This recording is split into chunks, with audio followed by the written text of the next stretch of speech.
Hear a conversation. First, you have some time to look at questions 1 to 7.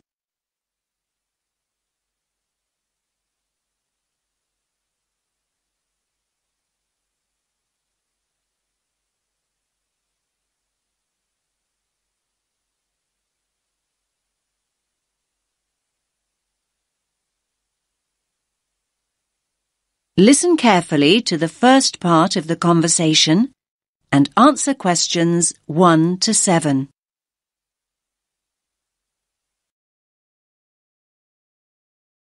Rita speaking. What should I do for you?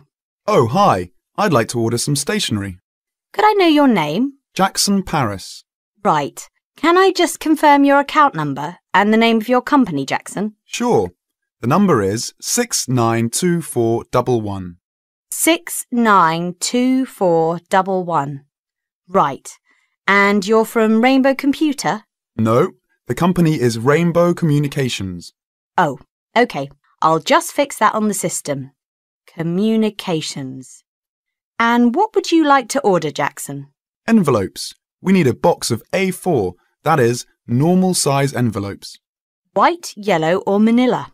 We'll have the plain white, please, but the ones with the little windows. OK, one box. A4, white. Just one box, was it? On second thoughts, make those 2 boxes. We go through heaps of envelopes. As a matter of interest, are they made from recycled paper? No, you can't get white recycled paper. The recycled ones are grey, and they're more expensive, actually. Right, we'll stick to white then. Something else, Jackson? Yes, we need some coloured photocopy paper. What colours do you have?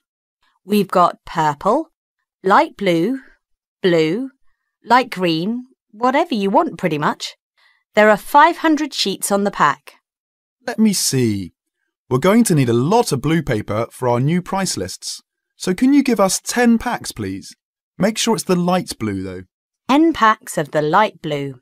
Anything else that we can help you with? Let me think. What else do we need? I'm sure there was something else. Pens, paper clips, fax paper, computer supplies, office furniture. Oh, yes. We need floppy disks. Do you have those nice coloured ones? Yes, but they're a bit more expensive than the black ones. That's all right. I'm not paying anyway. Right, floppy disks. What about diaries next year? We've got them in stock already, and it's a good idea to order early. No, I think we're all right for diaries, but something we do need is one of those big wall calendars. You know, one that shows the whole year at a glance. Do you stock those? We certainly do. OK, can you include a wall calendar then, with the other stuff? Just make sure it's got the whole year on the one side. Sure. Now you have some time to look at questions 8 to 10.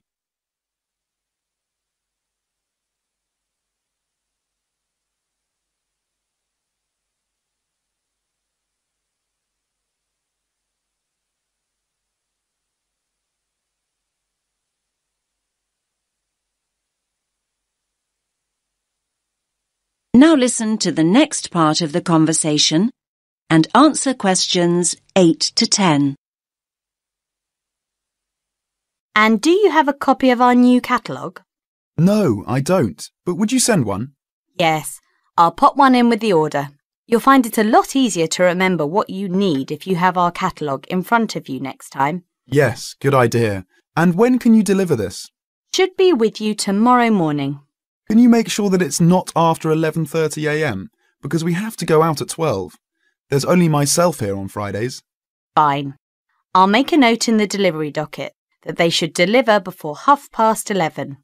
Thanks very much. Thanks.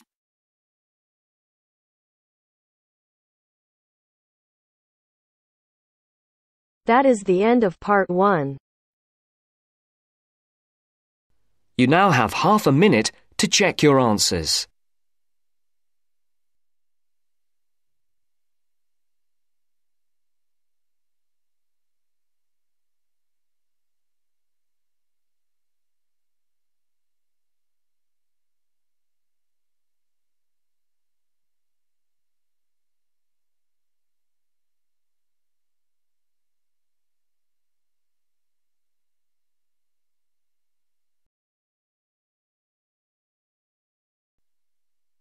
Now turns to Part 2. Part 2. Listen to the conversation between two students, John and Carol. They have a list of the names of authors whose books have been given to the library. They have to classify the authors as writers of cookery, sports or travel books. First, you have some time to look at questions 11 to 15.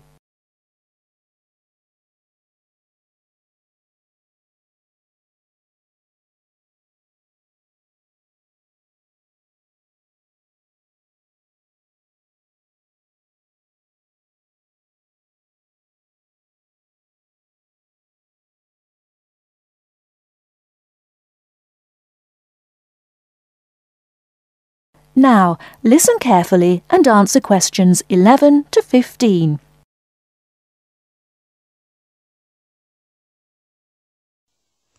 This is a great collection of books, isn't it? Very impressive. Who gave them to us? Apparently the donor was a book reviewer. There are a lot of books about sport. Here's one, My Life in Cricket. Well, that's certainly sports. Who's the author? Peter Adams. He also wrote Journeys Through Spain. Did he? Peter Adams writes books on both sports and travel, so S.T. is written against his name. Now we shall begin. You should answer the questions as you listen because you will not hear the recording a second time. Now listen carefully and answer questions 1 to 8. This is a great collection of books, isn't it? Very impressive. Who gave them to us? Apparently the donor was a book reviewer. There are a lot of books about sport. Here's one, My Life in Cricket. Well, that's certainly sports. Who's the author? Peter Adams. He also wrote Journeys Through Spain. Did he? Next one is Stephen Bow. He wrote Summer Barbecues, Cooking for Singles, Dinners by Candlelight. Anything else? No. Do you have anything by Pam Campbell? Wanderings in Greece, My Life in Russia, Travels in the Amazon, and Pam Campbell's Guide to a Successful Trip. Sounds like she got around. My next one is C. Ketzik. He has a list of books about football, the World Cup, Heroes of the World Cup, Playing with the Round Ball, Soccer for Everyone. That's enough. He was a one-topic writer. Ari Hussein, however, wrote about cooking and travel. His series of cookbooks is called Living and Cooking in Spain, Living and Cooking in China, Living and Cooking in Brazil. He's been everywhere. I've got a specialist here, Sally Innes on tennis. Here are some of her titles. Improve Your Serve, Tennis for Everyone, Tennis Forever. Before you hear the rest of the talk, you have some time to look at questions 16 to 20.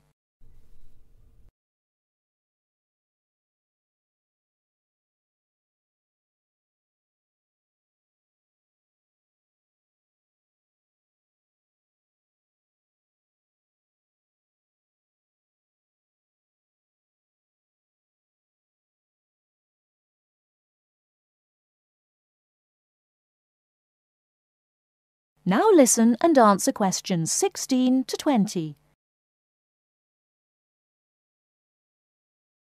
Sally Innes on tennis. Here are some of her titles. Improve Your Serve, Tennis for Everyone, Tennis Forever. Meg Jorgensen has 3 books, one in each category. Cooking for Health, Sport is Good for You, and Travelling in Australia.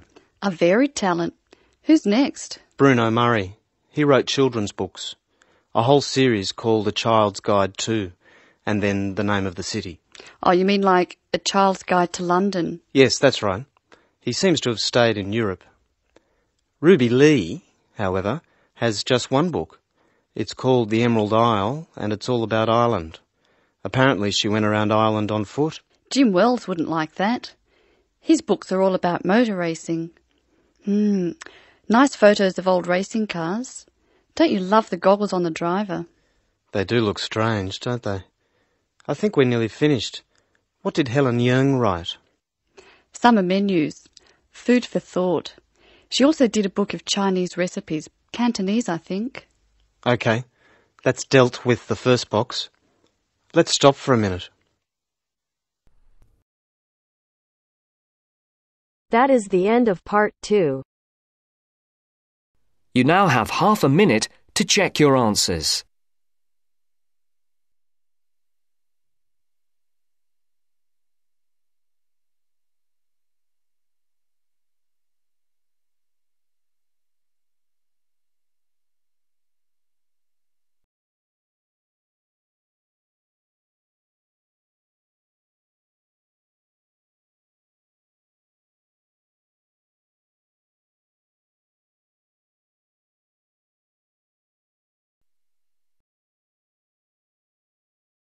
Now turns to part 3.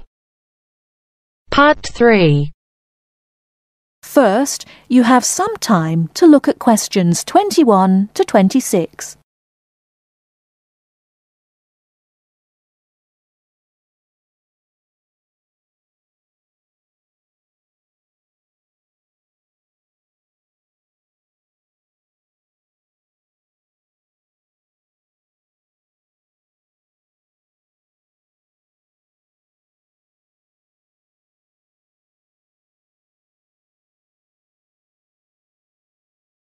Now listen carefully and answer questions 21 to 26.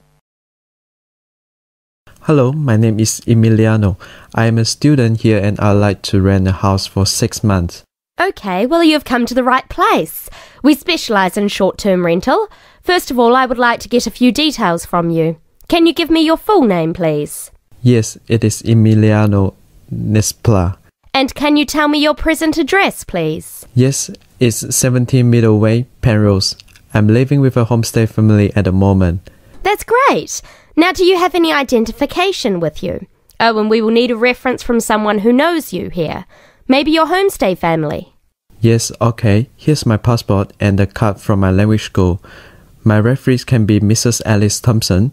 She's my homestay mother and she wouldn't mind, I'm sure. You can contact her at the same address as me, of course. OK. If we need to contact you, should we leave a message with your homestay? No, you can speak to me directly. My cell phone number is 021 548 3534. Great. Now, do you have a bank account?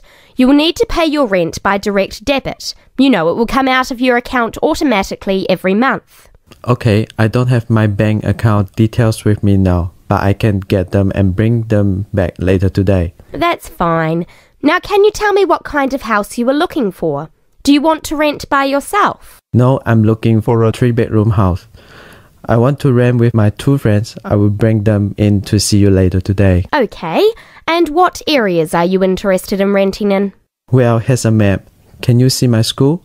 I don't have a car, so I need to take some kind of public transport to school and I don't want to travel for more than 30 minutes each way. Do you think you have anything which is suitable? Yes, we do. Here is a list of available properties. I'll highlight the ones that could be of interest to you.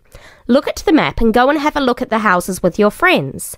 Do you have a friend with a car? Yes, I do. Good. So go and look outside the houses. It will give you an idea of what the area is like.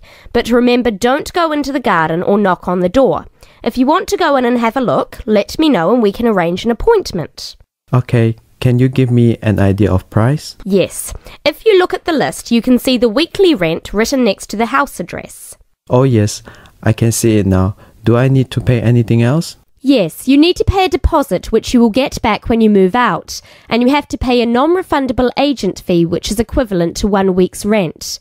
You will have to pay your bills when they come in every month too, of course. Okay, well, thank you very much for your help. What time should I come back with my friends and my bank details? How about 2:30 this afternoon? That sounds good. Thank you for your help. I'll see you later. Thanks for coming in. Goodbye.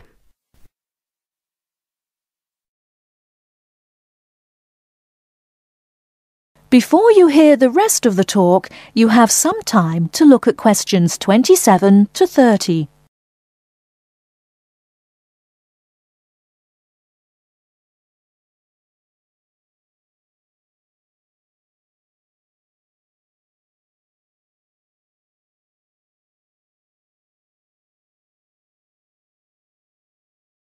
Now listen and answer questions 27 to 30. Hey, don't throw that can away. Why not? I finished with it. Yes, but you can recycle things like that. Oh, I haven't got time to recycle everything I throw away. That's a terrible attitude. Don't you care about... Hello, you two. Hi, John. What are you arguing about? Oh, Sam says he doesn't have time to recycle. What do you think? Well, I agree that it can be difficult sometimes. Do you always recycle everything then, Mary? Yes, I think everyone should. I mean, look at the state of the planet. If we don't all start making an effort now, it could be too late. Well, one of the reasons I don't recycle as often as I should is that I don't really know where to go. There are no recycling facilities near me. Well, I know I said I haven't got time, but actually there is a bottle bank near the supermarket just up the road. So I suppose there are limited local facilities. So you can do your recycling outside the supermarket? Yes, but like I said, only limited. It's only a bottle bank. Well, I don't have a car, so it's very difficult for me, but I still do it. Sometimes a friend comes over and we take our recycling together, but not very often. So if your facilities are limited, then mine are very limited. Well, I suppose if you go to all that trouble, I might make more of an effort. Good. If it was up to me, I'd encourage more people to recycle. How? Well, how about some kind of incentive? A reward for anyone who makes an effort to recycle? That's a good idea. But if you think everyone should recycle, then why not penalise those who don't recycle instead of giving something to people that do? If there was a fine for anyone caught throwing recyclable materials in the rubbish, people would take more notice. Well, now you're going too far. Do you really want anyone going through your rubbish just to check if you're following the rules? No, I don't think fines are a good idea. Well, I think we should be doing something. Anyway, I have to go. I've got my social science class next. See you later. Yeah, see you later. Bye.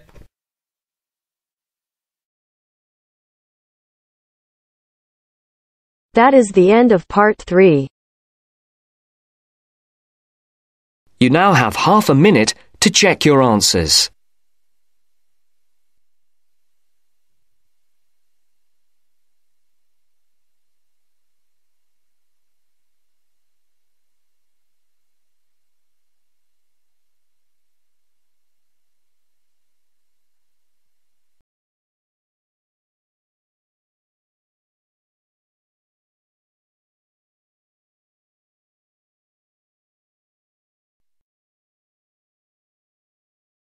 Now turns to part 4. Part 4. You will hear a talk about developments in public transport in large cities. First, you have some time to look at questions 31 to 40.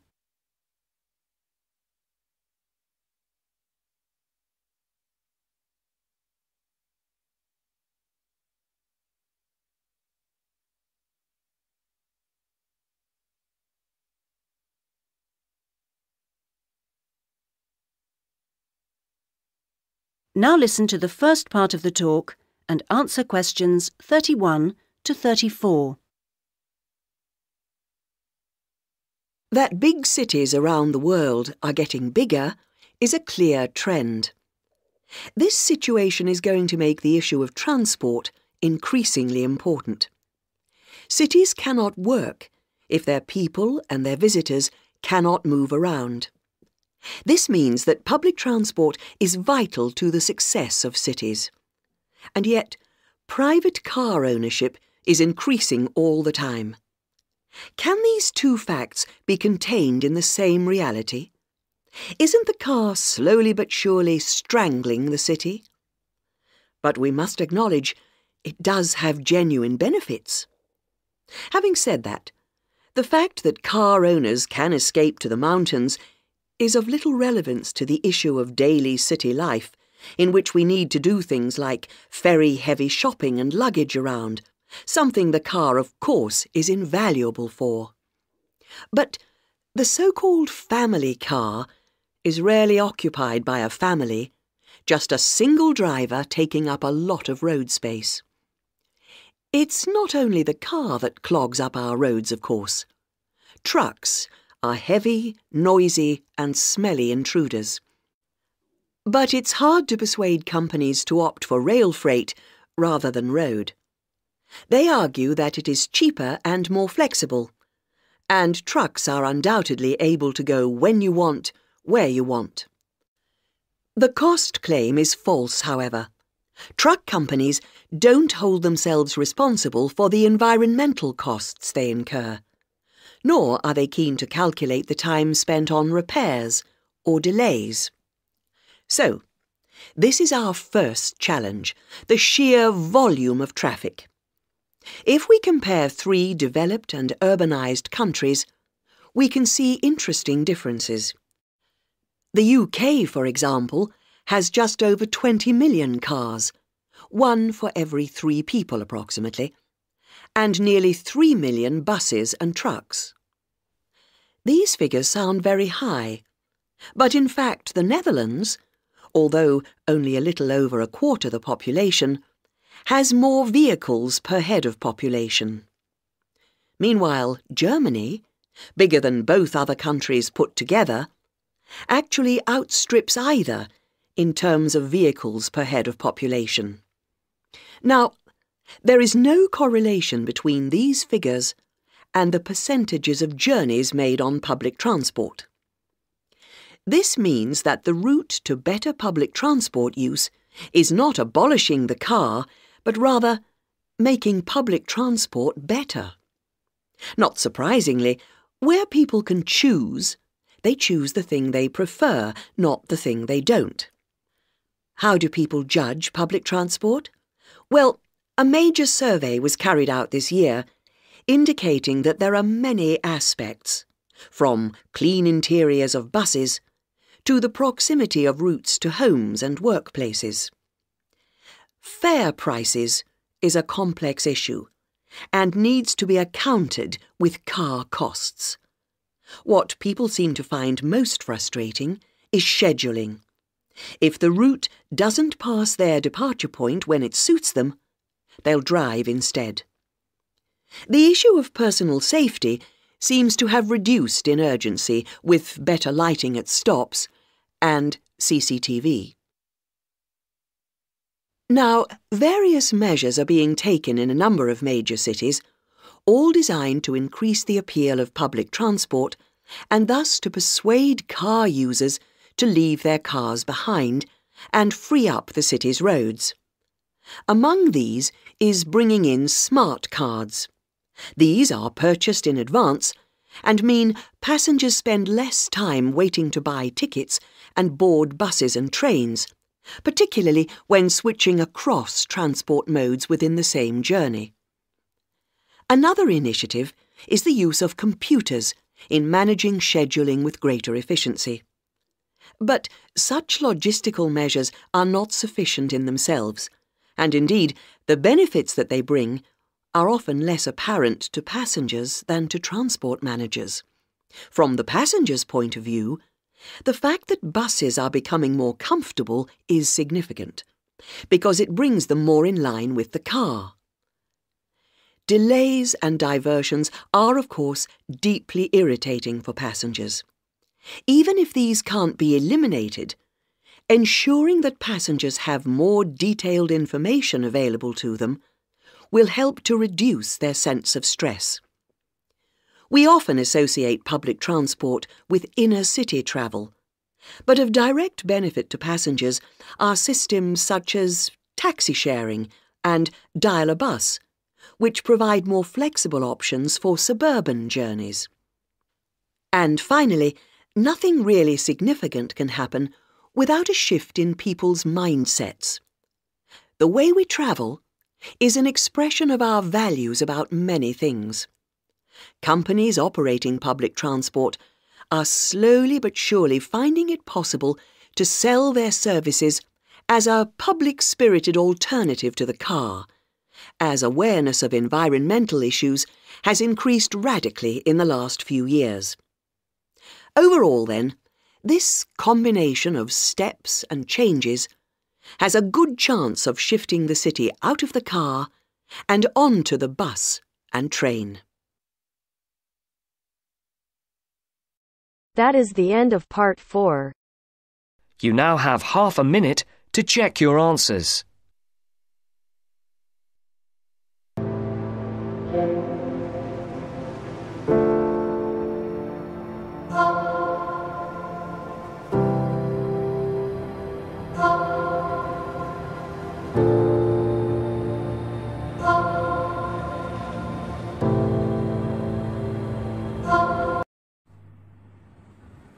Hello everyone, welcome to TMR Stream. I'm RP and you are watching the Ielts Listening Test channel. Now I'm gonna help you out writing task 1. School children trips to and from school. This is by car, on foot, by bicycle. Axis title. Okay, this is title. How they went, on foot and by bus and by bus. This is trips per year in million. Fine. And this is statement. The graph below shows the number of trips made by children in one country to travel to school in 1990 and 2010. Select the report and main feature and make comparison where relevant. So this is how I have written introduction. The rendered bar graph depicts information regarding excursion made by pupil aged between 5 and 12 via distinct modes of transportation. Because here by car, on foot, so we say it distinct mode of transportation in a country in the year 1990 and after a gap of a decade. Fine. Overall, the highest number of trips were made by children through walking. Here you can see on foot. Here you can see by walking mean on foot.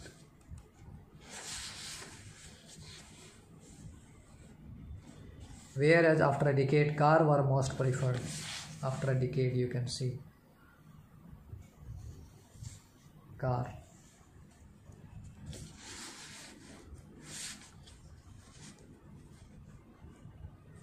Okay. Overall, the highest number of trips were made by children through walking. Fine. Whereas after a decade, cars were most preferred. However, cycling was the least preferred transportation for excursion in the final decade. Main body paragraph 1. It can easily be seen that in the year 1990, children attempted their trips by walking, accounted for more than 12 million trips per year. Interestingly, commuting by cycling and bus transport were almost similar. That was 6 million and marginally less than 6 million trips. Cars were least used by students, witnessing just above 4 million trips. And finally, turning toward the year 2010, cars which were in least use in first decade were used more than any other vehicle. Walking scored second position with 6 million tours. Furthermore, 2 million, around 3 million and under 6 million excursions were attempted respectively by cycling, walking and bus. So this is how you can write very effective task 1. This is the end of my video. Don't forget to subscribe my channel. Please like, comment and don't forget to press the bell icon so that you can get notification of every new video. Bye bye.